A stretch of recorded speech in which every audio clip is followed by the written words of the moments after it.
আসসালামু আলাইকুম। ২০২৪ সালের আমার সবচেয়ে বড় অ্যাচিভমেন্টের একটি জার্নি আজকে আপনাদের সাথে শেয়ার করব। মূলত আমি national university student. National university থেকে আমি গত বছর আমার ব্যাচেলার্স কমপ্লিট করেছি এবং আমি সিদ্ধান্ত নিয়েছি যে পোস্ট গ্র্যাজুয়েশনের জন্য আমি ঢাকা ইউনিভার্সিটির IBA MBA এর প্রিপারেশন শুরু করব এবং এই প্রিপারেশনের জন্য আমি একটি গ্রুপের সাথে এঙ্গেজ ছিলাম। গ্রুপটি হলো IBA MBA preparation for beginners, যেটি IBA MBA এর 66 ব্যাচের একজন ভাইয়া কন্ডাক্ট করছিলেন।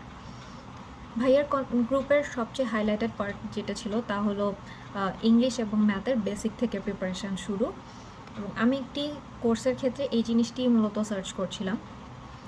ভাইয়ার কোর্সে জয়েন করার পর আমি বিভিন্ন নতুন জিনিস সম্পর্কে বিভিন্ন রকম টেকনিক সম্পর্কে আসলে জানতে পারি। ইংলিশ দিয়ে শুরু করি। মূলত ইংলিশের জার্নি আমরা শুরু করি ভাইয়ার কোর্সে ভোকাবুলারি পার্ট থেকে। ভোকাবুলারি পার্টে আমার যে প্রবলেমটা ছিল তা হলো ভোকাবুলারি মুখস্থ করতাম কিন্তু সেই পরিমাণ মনে থাকতো না। ভাইয়ার কোর্সে এনরোল করার পর বুঝতে পারি যে ভোকাবুলারি মূলত মুখস্থ নয়, এটি আত্মস্থ করার বিষয় এবং রেগুলার চর্চা করার বিষয়। ভাইয়া আমাদেরকে ভোকাবুলারি বিভিন্ন রকমভাবে পড়িয়েছেন, আমাদের রাইটিংয়ে ভোকাবুলারিগুলো ইউজ করিয়েছেন।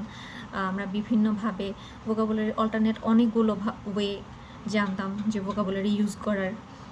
তো ভোকাবুলারিগুলো আত্মস্থ করা ছাড়া আমাদের কাছে আসলে আর কোনো উপায় ছিল না, যার কারণে আমাদের ভুলে যাওয়ারও কোনো ওয়ে ছিল না। দ্বিতীয়ত, ইংলিশের বেসিক গ্রামারের ক্ষেত্রে ভাইয়া যথেষ্ট পরিমাণ সময় দিয়েছেন। ভাইয়া আমাদের বেসিক ক্লাস নিয়েছেন, বই থেকে পড়িয়েছেন, আমাদের ডিফারেন্ট কন্টেন্ট প্রোভাইড করেছেন। আমরা ভোকাবুলারির পাশাপাশি ইংলিশ বেসিক গ্রামারে এত বেশি সময় দিয়েছিলাম যার কারণে ইংলিশ গ্রামার অ্যাডভান্স লেভেলের গ্রামার সলভ করার ক্ষেত্রে আমাদের খুব একটি কষ্ট করতে হয়নি। দ্বিতীয়ত হচ্ছে ম্যাথের বেসিক পার্টটা। ম্যাথ ভাইয়া আমাদেরকে খুব বেসিক থেকে একদম থেকে শুরু করেছিলেন, যার কারণে ম্যাথ নিয়ে আমাদের খুব একটি কষ্ট করতে হয়নি। ভাইয়া ম্যাথের আমাদের বিভিন্ন ক্লাসের বই সলভ করিয়েছেন, বিভিন্ন কন্টেন্ট প্রোভাইড করিয়েছেন এবং ভাইয়া নিজেও স্পেশালি প্রতি 2-3 দিন অন্তর অন্তর আমাদের ক্লাস নিয়েছেন, যার কারণে আমাদের ম্যাথের কোনো সমস্যা থাকলেও আমরা ইনস্ট্যান্ট ভাইয়া থেকে এটা সলভ পেয়েছি। ভাইয়া আমাদেরকে এতটুকু পুশ করেছেন যাতে আমরা আমাদের ব্রেইনের 100% ইউটিলাইজ করতে পারি, যার কারণে ম্যাথের বেসিকটা রাইট নাও যথেষ্ট পরিমাণ ক্লিয়ার। এবং ম্যাথের বেসিক নিয়ে আমার যে ভীতিটা আসলে কাজ করতো যে আমি ম্যাথ পারি না বা জানি না, সলভ করতে পারি না, ওই ভীতিটা আলহামদুলিল্লাহ এখন আর নেই। এখন আমি নিজে ম্যাথ সার্চ করে সলভ করতে পারি। তো থ্রু আউট দিস জার্নি ভাইয়ার কোর্সে এনরোল করার কারণে আমার নিজের অনেক ইমপ্রুভ হয়েছে। ভাইয়ার কোর্সটি যথেষ্ট পরিমাণে অর্গানাইজ ছিল, যার কারণে আমার নিজের থেকে কোনো রকম এফোর্ট দেওয়ার প্রয়োজন পড়েনি। ভাইয়া প্রতি 15 দিন অন্তর অন্তর একটি স্কেডিউল আমাদেরকে প্ল্যান করে দিতেন, নির্দিষ্ট কিছু টার্গেট সহ। আমরা সেই টার্গেট ফুল করে ভাইয়াকে সাবমিট করতাম।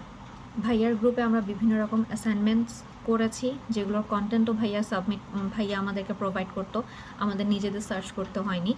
মূলত ভাইয়ার কোর্সে যে জিনিসটি আমাদের ডেলিভার করার দরকার ছিল তা হলো আমাদের এনথুজিয়াজম, আমাদের রেগুলারিটি অ্যান্ড আমাদের হার্ডওয়ার্ক।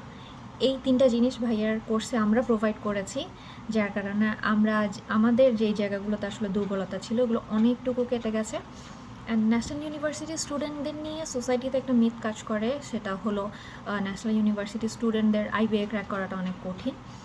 ব্যাপারটা আসলে কঠিনের না, ব্যাপারটা আসলে সেলফ কনফিডেন্টের আর রেগুলারিটির। আপনি যদি নিজের সেলফ কনফিডেন্টের ডেভেলপমেন্ট করতে পারেন এবং রেগুলারিটি মেনটেন করতে পারেন, সেক্ষেত্রে কোনো সাকসেসই আনঅ্যাচিভেবল থাকে না। মূলত আমি আমার ন্যাশনাল ইউনিভার্সিটির যারা জুনিয়র আছেন, যারা চিন্তা করছেন যে IBA পরীক্ষা দিবেন কিনা বা IBA এর জন্য অ্যাটেম্প্ট নেওয়া উচিত কিনা, সেক্ষেত্রে আমি ভাইয়ার গ্রুপটি হাইলি রেকমেন্ড করি। ভাইয়া বিভিন্ন ধরনের ফ্রি সেমিনার অ্যারেঞ্জ করেন, ফ্রি ক্লাসেসের অ্যারেঞ্জ করেন। আপনারা ক্লাসেসগুলো করবেন, সেমিনারগুলো অ্যাটেন্ড করবেন, এটা আমার রেকমেন্ডেশন থাকবে পার্সোনালি আমার ন্যাশনাল ইউনিভার্সিটি স্টুডেন্টদের জন্য। ডেফিনেটলি আপনি এখান থেকে কিছু হারাবেন তো না, ডেফিনেটলি যাওয়ার সময় কিছু নিয়ে যাবেন।